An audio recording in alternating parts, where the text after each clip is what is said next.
holes in our pockets. You know all those, I call them scare tactics. This is not even about the scare tactic. This is just a rule. And as I told you, well, I'm going to talk about it in a second. We give, and not giving, that's just one of the things that's keeping us broke.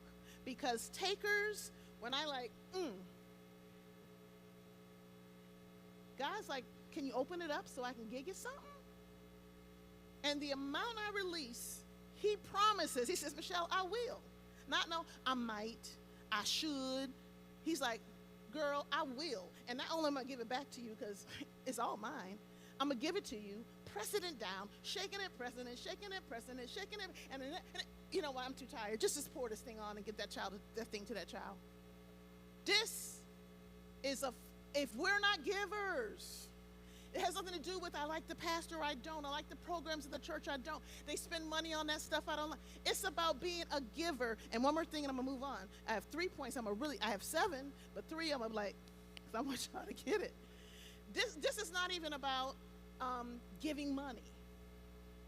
Giving is also a spirit. You can walk past somebody like, hello, and you smile like, hello. Can you give a smile? Can you give a word of encouragement? Can you give a hug? And I'm a hugger. It's when you have that openness of, you get it back.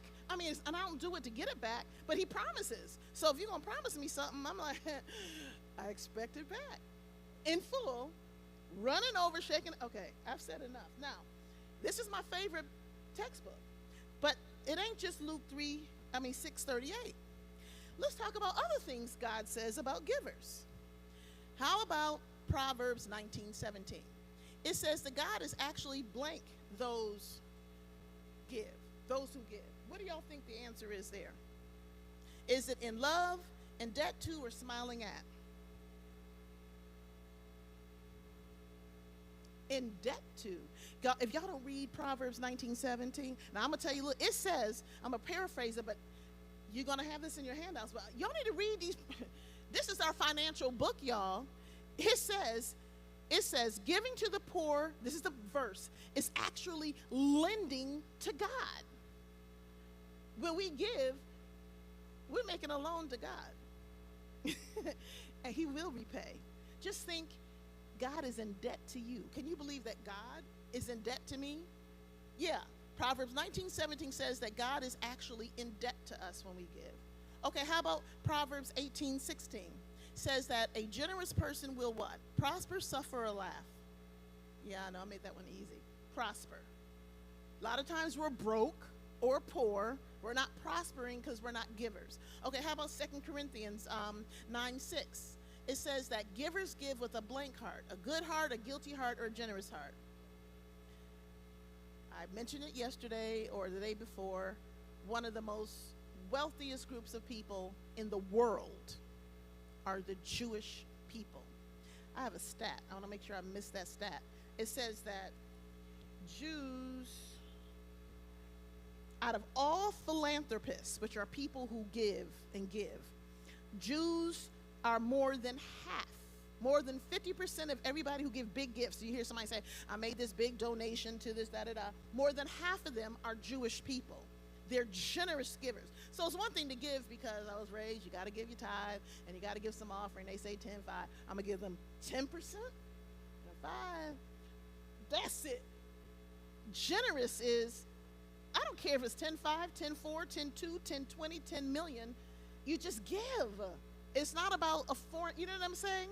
Jewish people, that's who they are. Wealthiest people in the world. Okay, Deuteronomy 8:18. It reminds us that givers give because they know where blessings come from, the money is, their giving will be published. There are people who give, like the Pharisees in the Bible. They want folk to know, excuse me, I just put this offering down. There are those givers. But most people give because when you realize, and we can go into the testimony services, the goodness of the Lord, you're going to give. All right, couple more, and I'm going to move it on. Luke 3:11 says that giving really should be, is it automatic, an afterthought, or applauded? Actually, the verse says, And this was Jesus talking, Luke 3:11. He says that if you have two shirts and you find someone with none, you should automatically give it to the none. He says this goes on for food also. As Christians, just because you say you're a follower of Christ, it ain't nothing to do with denomination. I'm a follower of Christ. Automatically you should be a giver. Therefore, we should automatically not be broke. I'm just saying. All right. 2 Corinthians 8:7 says that you shouldn't just give, you should blink in giving. Is it be thoughtful, excel, or careful? Let me tell you this verse here. I need y'all, it's going to be in your handout, but please, 2 Corinthians 8:7. It says, and this is Paul, he's like, since you're excelling in everything else, like speech and knowledge, this is really in the Bible. He's like, you're trying to get these degrees and you getting all this other stuff you're getting smart in. This is the Bible. And Paul says, see that you also excel in giving.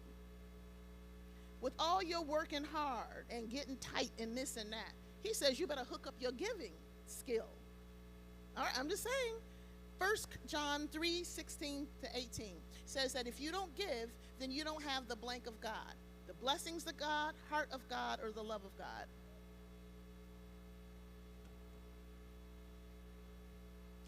Okay, first I got to read this.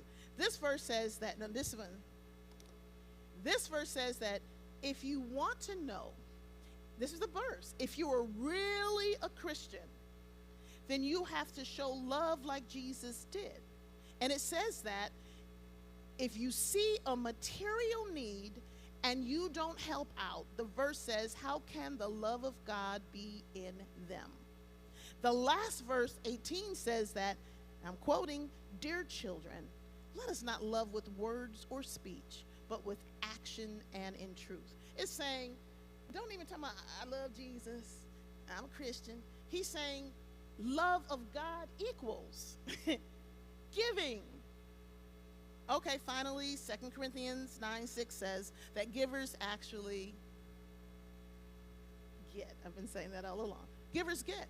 And that's just the bottom line. Here's what I'm saying, and I'm going to stop preaching, but it's the truth. Some of the time, and I'm not saying that everybody broke don't give, but what I am saying is that a lot of times everybody broke don't give because he promises. And if we believe God, he can't be like saying this and we believe it and then saying that and we don't. It's either he does or he doesn't. He provides. He gives. He gives. And everything he gives is not always money. It's health. You get what I'm saying. What I'm saying is that some of the things that we sometimes don't do is give, and we're missing out on blessings if we're not givers. And giving is not just throwing your tithe and offering in. It's having the spirit of giving. It's when you hear your heart is leaning towards giving. You hear this sister just had a fire and she had no insurance. Your heart just leans. You may not can't pay her mortgage for her or rebuild a house, but you're going to like, Michelle, just don't go to eat out tomorrow. Give that woman $50 because I have a heart to give. And usually, all the time, a lot of the time later, pressed down, shaken together. We're broke sometimes because we're not giving. And when I say giving, I'm not talking about, I just got, like I said, this church regular systematic giving. We talked about being generous in our giving. We're talking about this is an automatic response is to give. You get what I'm saying? All right, I beat the horse. I can beat it some more, but y'all get the point I'm making. All right, number 2. Sometimes we're broke because we're not having money dates.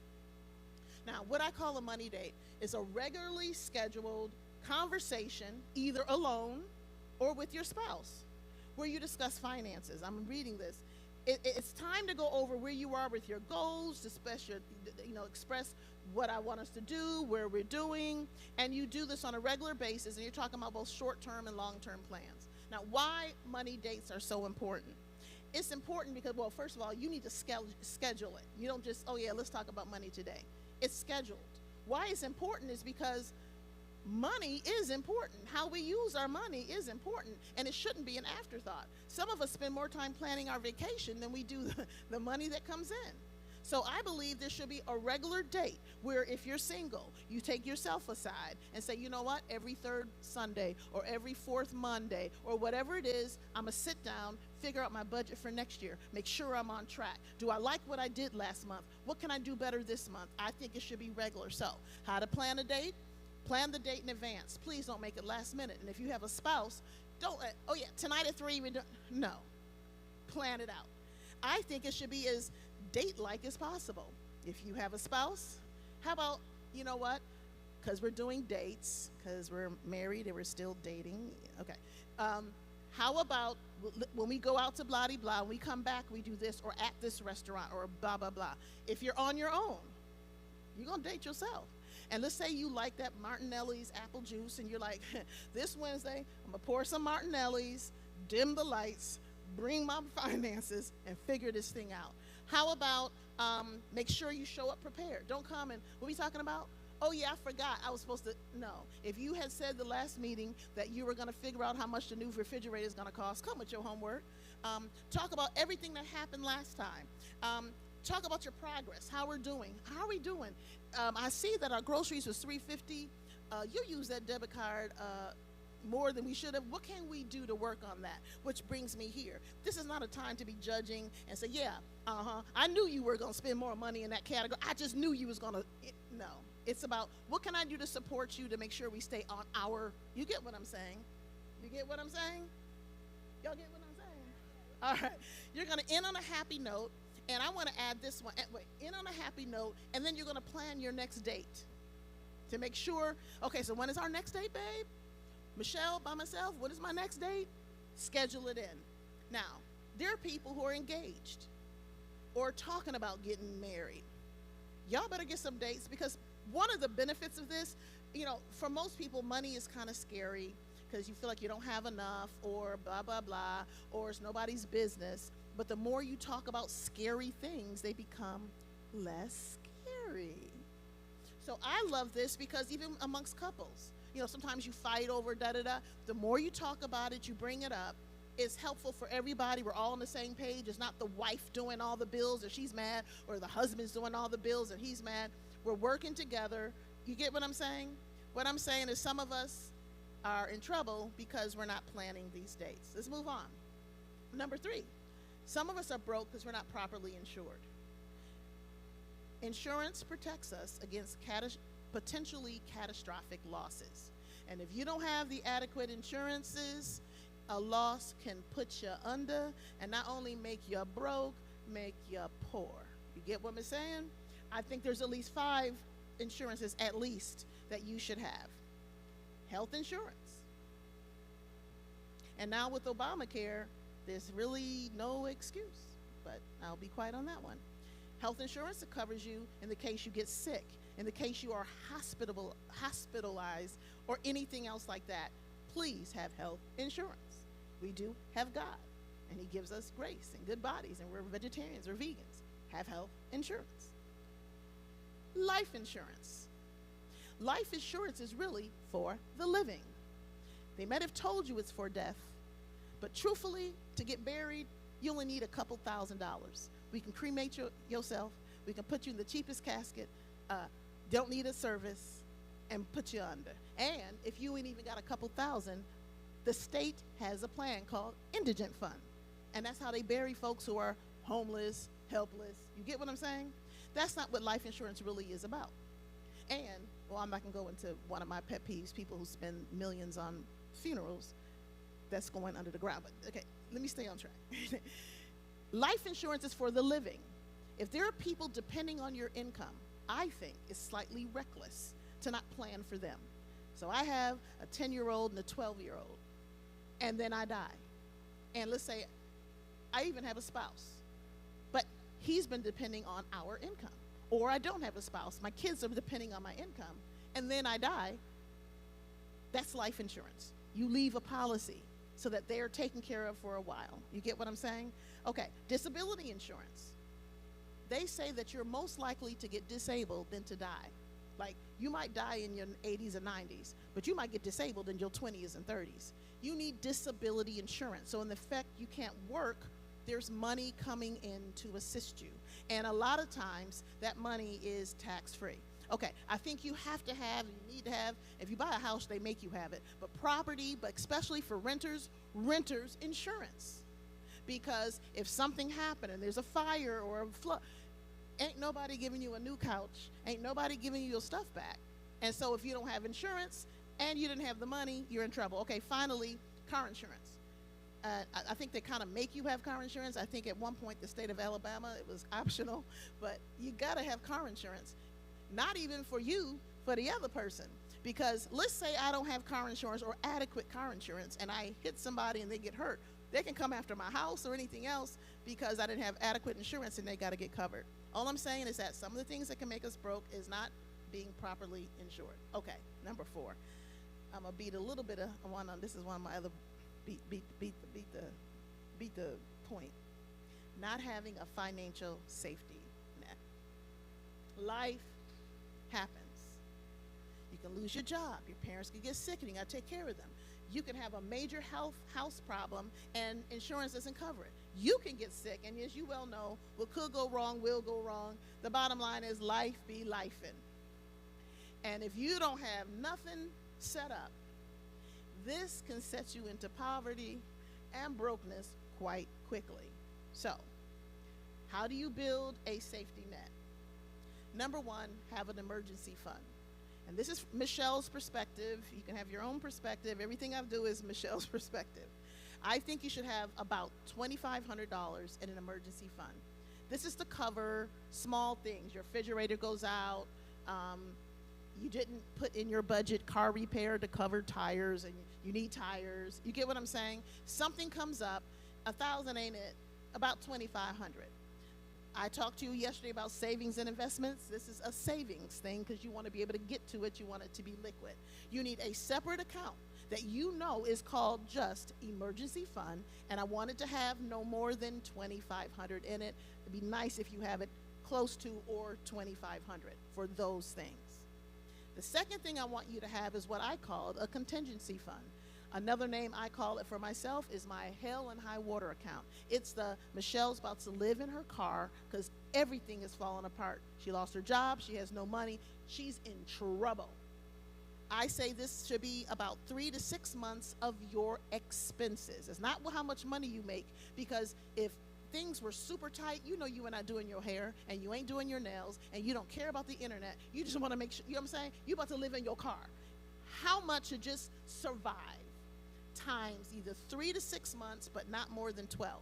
So what number should it be, Michelle? 3 months, 6 months, 12 months? Number 1, I say it depends on how you get your income. If I'm a nurse and I can get a job in a month or 2, then maybe 2 to 3 months, so I can survive until a job comes. If I'm a rocket scientist and there's only 2 jobs in the country, I better have closer to 12 months.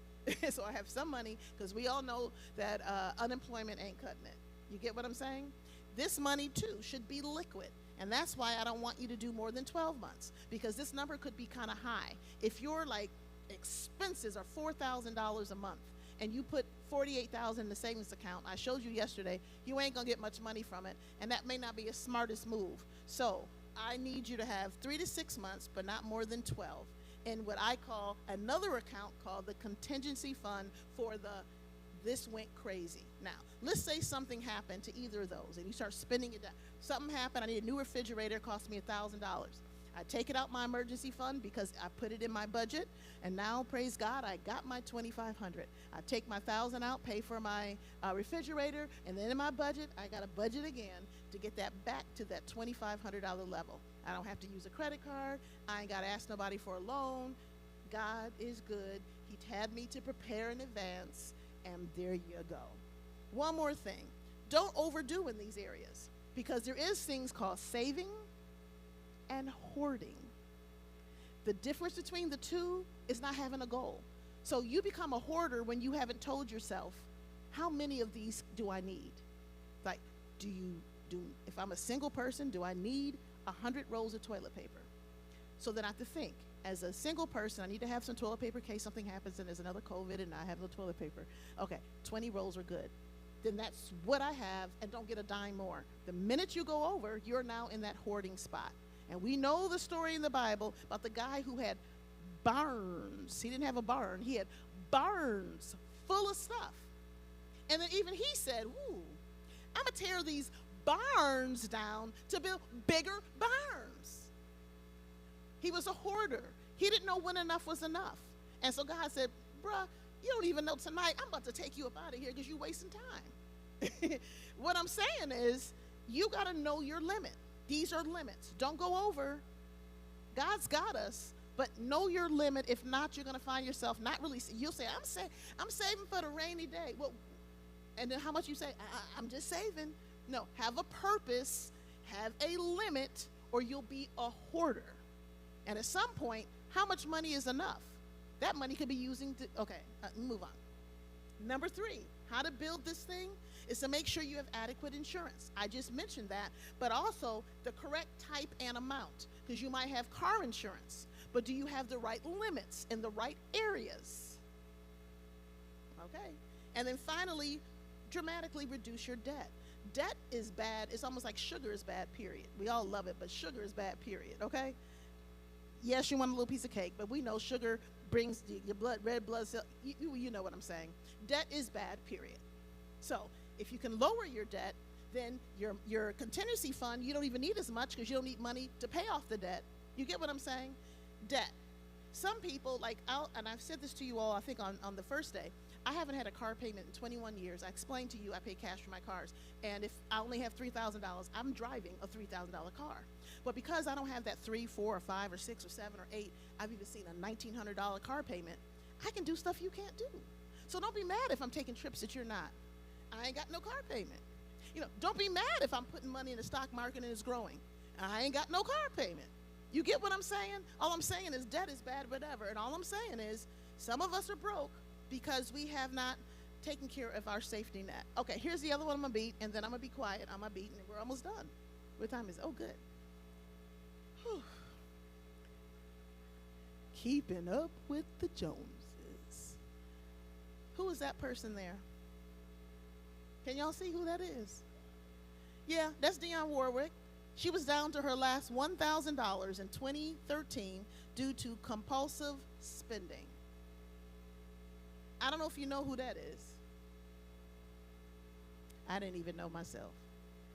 Aaron Carter from the Backstreet Boys. You might have heard of the group. He blew through how much?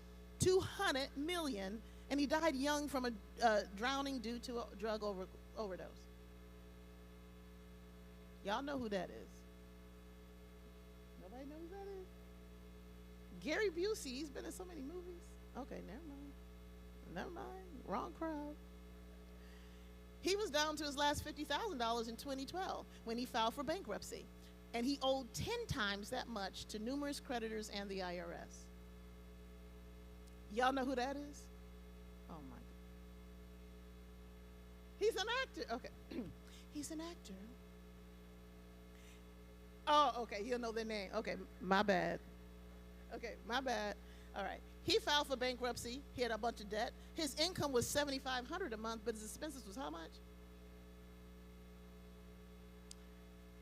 And then her, Cheryl Swoops.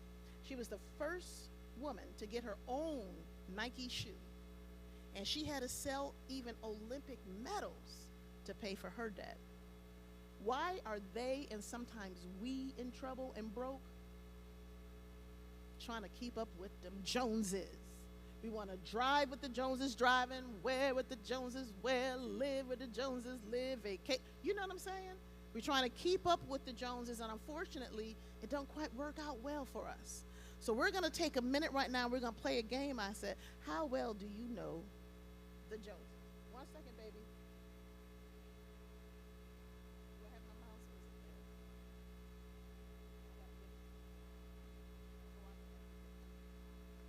How well do you know the Joneses? Which way?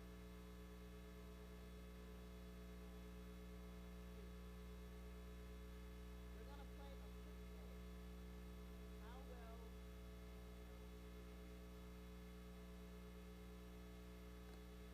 I'm going to start with number 6. I'm going to have y'all yell out a number. So we're going to start with number 6. What do Mr. and Mrs. Jones typically use to pay for their luxurious life? Credit cards. And they usually make just the minimum payments. This is what the Joneses. Y'all on Facebook, and they in Greece, and that beautiful water that you wish someday you'll see. But you'll say, in heaven, I get that opportunity. That's the Joneses. All right, somebody throw me a number. What percent of Americans have zero in savings? 80, how much? 33, 40, 44? 3 out of 10 of us, if I go eeny, meeny, mo, 3 out of 10 of us have nothing saved. Keeping up with the Joneses, we're spending every dime we get. All right, oops, I did that wrong. Give me another number. If I'm working hard to keep up with the Joneses, what mindset am I exhibiting? Yes, poverty mindset. Not broke, but poor. That's not a good mindset. Okay, give me a number. In 2022, and I kind of gave you this answer yesterday, 66% of white families own stock. What percent of black families own stock? Who remembered me yesterday? 34% of us have stock. We don't have stuff. Keeping up with the Joneses. Give me another number. I heard 2. What is the delinquency rate of credit cards? This is the number of people that credit cards and they just ain't paying it. Is it A, B, or C? 3.1% of people just ain't even paying their little credit card bills. Keeping up with the Joneses. Give me another number, please. I heard you now. Who are the Joneses?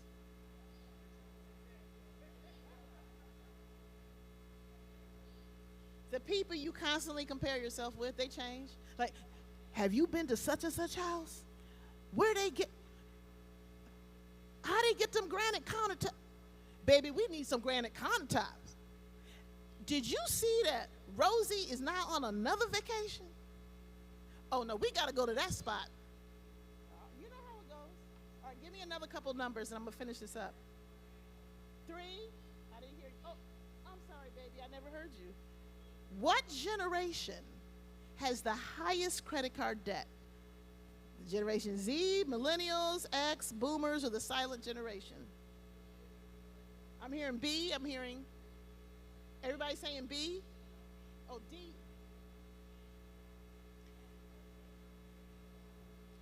On average, their credit card debt on average is about $8,000, higher on average than any other generation. Give me another one. I heard 13, lucky 13. Keeping up with the Joneses today affects us how tomorrow?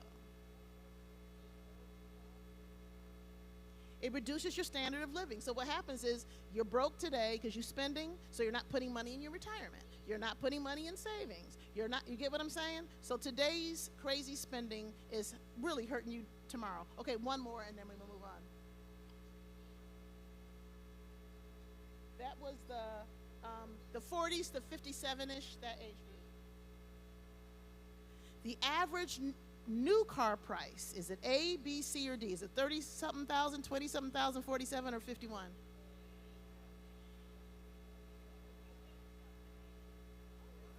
This why I don't know how folk afford it, to be truthful. I'm back to trying to get a horse and buggy. $47,000 for a car that when somebody parks next to you will get dented and, you know.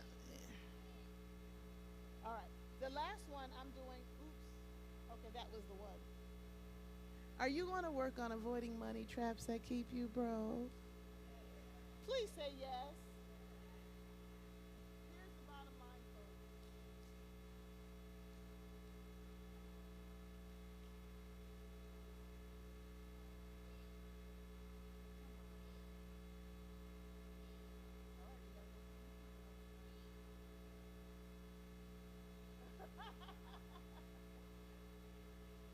Here's the bottom line. And this is the bottom line. You want to be rich? You got to do what the rich folks do. Let me tell you who's rich. Do y'all, if you were here last night, which Pastor Bryant just, do you remember when he said at the end how he even looked cray-cray at his church member because he drove a car that backfired? He had on overalls with holes. Most of the time, this is a secret. The people that look broke are usually rich, and the people that look rich are usually broke. There are rich people living next to you. And then I didn't even break down the word rich, because rich doesn't mean you're a multimillionaire or you're a billionaire or trillionaire. If you have enough money to take care of your expenses, and anytime you want to kind of do something that's there, you're rich. I mean, really. And that amount is different for different people. But nonetheless, there are rich people living next to you and around you and then all the time. You want to be rich, do what they do. They're not buying $100,000 cars to say they got a road runner or whatever the cars they doing. Yeah, so okay, we'll go with that. All I'm saying is, you want to be rich, do what the rich folks are really doing. The really rich, not those who run into some money and then they flashy and then the money's gone. And if you want to be broke, keep doing what the broke folk do. It's really that simple. And so the Joneses really usually ain't rich. Usually. I'm just saying. Okay, moving on. Number 6, get rich quick schemes. It's something to avoid. Now, I don't know, and I know most of y'all, like me, during COVID, we got calls on the phone about the gifting trees and all these other things. You put in $20 and then it goes. I know y'all got them calls. I got at least 6. You didn't get any? Oh my goodness, I got at least 6 of the calls. I know somebody. All you do is put $100 in and you tell one other person they da-da-da-da-da-da-da-da-da-da. This is all I'm saying. There are people making money off of schemes, because that's why it's a scheme, because somebody's making the money. It's usually not you or I. And all I'm going to remind you to do is what my beautiful financial book has said, and Solomon said it. Wealth from, and this is Proverbs 13:11, wealth from get-rich-quick schemes quickly disappears. Wealth from hard work grows over time. Same verse, different version, but the bottom line is, there's usually what's good that's quick. Somebody said to me, weeds. Weeds come up quickly. And how good are they? Most things take time. Baking that bread takes time. Being with your lover can take some time. The good stuff takes some time. All right. Stop all this quick, rich stuff, and I promise you're going to be rich in a day. Stop it. It usually don't work that way. All right. And my last one, number 7, not being content. If this is you, if you say things like, I'll save next year when I make more money, or I work hard so I deserve to have it, or old cars just aren't safe. I know she, bless her heart, she buys them old cars, but they're just not that safe. Or I'm going to start my budget next month. I can't right now, but next month I'm going to start that budget. Or it's for the kids. I gotta get it for the kids, or I'll just keep paying the minimum payment because you're gonna die with something. If this stuff is you, it's showing that you want to get what you want to get because you're not content. Contentment, honestly, is the most what financial principle. When you're content, you know that, what, yeah, I can have a bigger house, I can have a better house, I can have more bedrooms and bathrooms, but praise be to God, I didn't even need to could have this. When you're content, then it's easier to get out of debt. It's easier to save, and it's easier to spend and give, because you know God's got me. I'm going to go to the Dalai Lama, where he says when you're discontent, you're always wanting more, more, more. Your desire could never be satisfied. But when you practice contentment, you can say to yourself, oh yes, I already have everything that I need. But I want to go a little deeper. Why do I think it's so important for you to know what's up with your money? Because of this quote. At the end of your life on earth, you will, here's another will, be evaluated and rewarded according to how well you manage the money and everything else God entrusted to you, because it's all being entrusted to us. That means everything you do, even simple daily chores, has eternal implications. This is deeper than, should I buy this and should I wear these clothes and these shoes? Eternity is on the line based on what we're doing with our money. And while this says, well, Michelle, you're kind of like overdoing it with that one. Eternity? Well, let me tell you this stat. You may not know this, but there's about 6.7 billion people in the world. Almost half of them live off of less than $2 a day. Let me repeat this again. There are about 6.7 billion people in the world, and about half of them are living on less than $2 a day. And of that 3 billion, almost half of them are living on less than $1 a day. Well, let me break that down a little bit more. $2 a day is not $730 a month. It's not even $730 a quarter. It is $730 a year. And if you don't think God's going to hold Michelle responsible when she's giving me much more than $730 a year, then I'm silly if I don't think God's going to at the end say, really, dude? I could have had you born and living over there with half of the other population. But I, in your mama's womb, said Michelle's going to be born to these parents in this town, get this education, get these abilities, and make this kind of money, because I know I'm implanting her my rules, my love, and my laws, and she's going to bless some of those who don't have it. And if you think this is about what you're wearing and what you're buying and what you're driving and where you're living, it's a deeper purpose. And this is where contentment come in, because most of the time we're not content. So we want to buy and spend. And what I'm telling you is half of the population, they're not living off of like $1,000 a year. And they said less than $2 a day, less than $730. Okay, I'm going to show it to you one more way, because you know me, I got to beat the point in. You can tell what kind of parent I am. I like to put the point in several different ways. Okay, we think, well, I ain't got no money and I'm so broke. I don't know how much money you make. But if you're making $20,000 a year, you're in the richest 11% of people in the world. Now, I know you want to be one of the top 1%ers and the billionaires. You ain't got to. If you're making $20,000, you're in the top 11% of the richest people in the world, which means there's what? 89% of people that are poorer than you. I believe everybody that I'm looking at is making about 20 or close to it. So almost all of us here are in the richest at least 11%. And some of us, you're in the richest top part of the world. And so when we're broke and poor, we got to reevaluate some things here, because we could have been that other half, and we're not for a reason. Okay, one more graphic, because it's me and I do overkill. Here we go. The top 10% of people have 86% of the wealth, and that's us. The bottom 90% of people are living off of 14% of the wealth, and this is us, 86% of the wealth, and we ain't got no money, and we can't give, and we can't do. This is all I'm saying, and I'm wrapping it up, and it'll be Q&A time. Truthfully, this world is not our home. And if you're a Christ follower, you know that there is a second coming. We know that there's a world that's so much better than this world. There's vacations that will make the best vacation here look like the joke of jokes. You know that there's a houses, mansions up there that will make, I don't know who got the best house in America. It looked like they in the ghetto. This world is not our home. Our spending is deeper, because God says where you spend your money, that tells me about your heart. Because there's needs out there.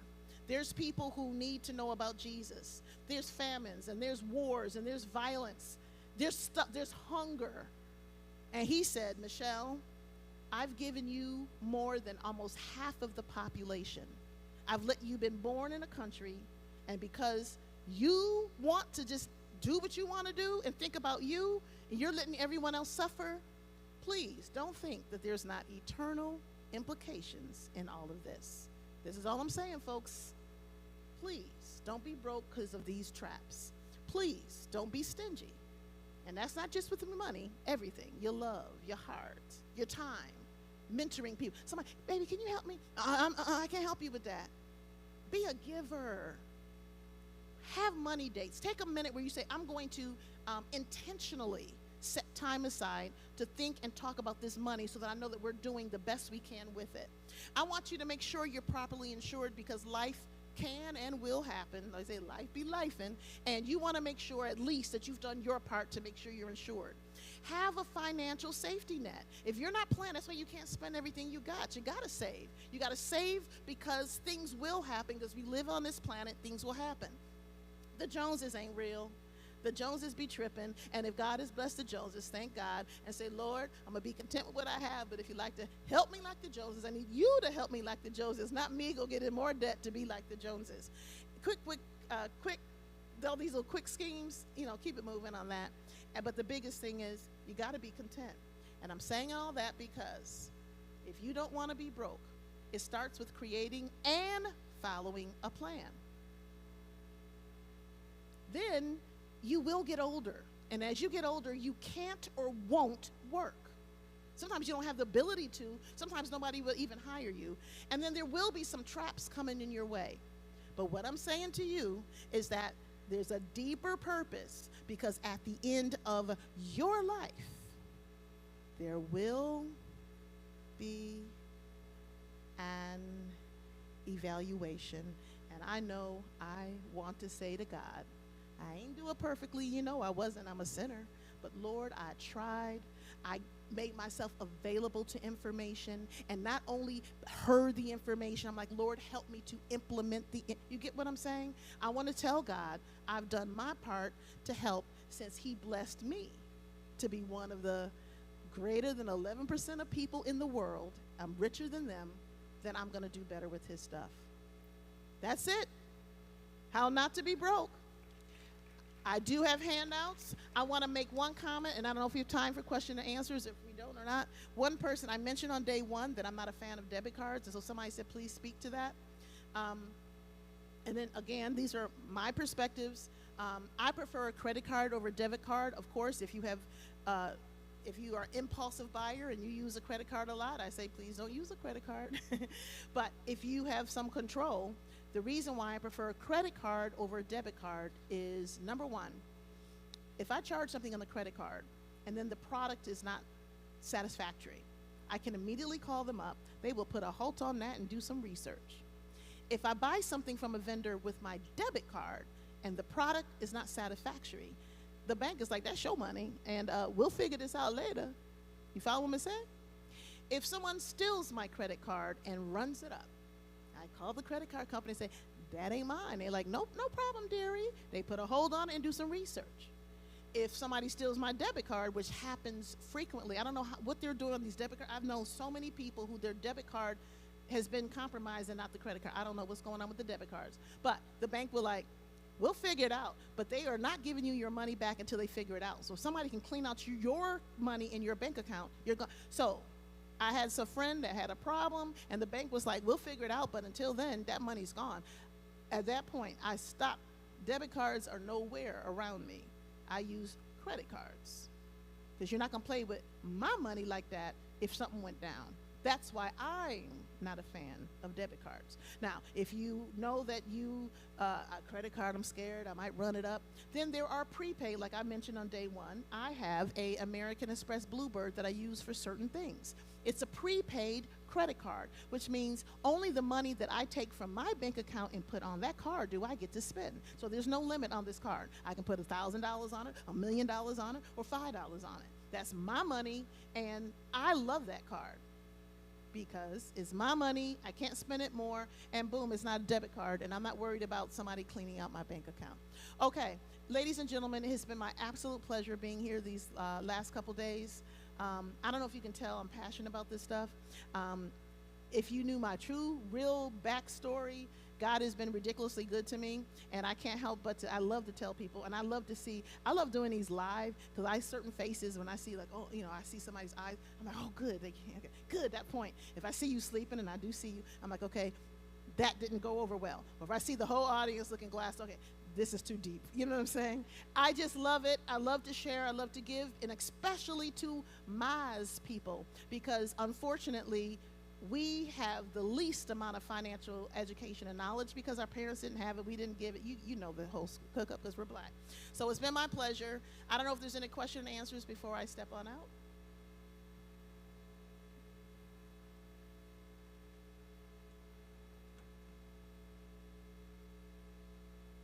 So she said, and this is a good thing, she was asking about Dionne Warwick and some of them. One guy did die. Everybody else is alive. Yeah. One of the beauty of being broke is that it's almost like when people are addicts, and they have a relapse, one of the beauties of relapse and brokenness and problems is that if you take the beauty in it and reevaluate and say, what did I did wrong? What can I do differently this time? Then you can fix a problem through your negativity. So Dionne Warwick did fix, and one of these persons, they now have plenty of money because what they did was you fix your problem. If you take the problem and use it as a good experience to say, look, what can I learn from this? The one guy is deceased, but there's plenty of people I didn't put up here who bankrupt, died in their bankruptcy, never had it again. And there you go. If that's it, I guess I'll say, Sarah, it's been my pleasure. Oh, handouts. Yes, still giving handouts.